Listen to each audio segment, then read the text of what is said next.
som lipodno. Kawadhie county ma Kisumu en chuny boma ma Kisumu ema nigi kwan mapiny mogik mag bunge county ma Kisumu gi atamalo 1.5. Ataro mar dwaro mar piny owacho mamalo mayango ni chuny bombe nyaka bed gi atamalo 12.3 mag bunge. Omiyo tend county no ochako chenro mar pidho yiende ma kwan gi romo milion 3 kuom kinde mar higni 3 mabiro. Chenro motisi ni County Green Initiative bende oyango chuogo kendo tiyo gi committees mag bero weche alwora e sub counties 7 mag county ma Kisumu.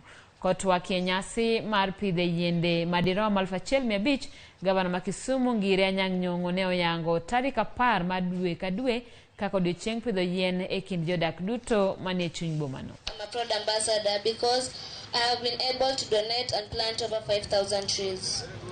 And I'm still solidarizing on to make our environment green, and as I always say, plant a tree in whose shade you will never enjoy.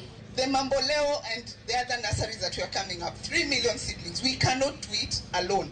And there are other people who are willing to actually come in. We are happy to work with them. You know, go in, let's get all these seedlings going. We are far behind nationally in terms of tree cover in Kisumu. We are really far behind. So the village councils, the village communities organized in committees and so on should have a program for greening every village, whether in the city, the town, the market, or the countryside.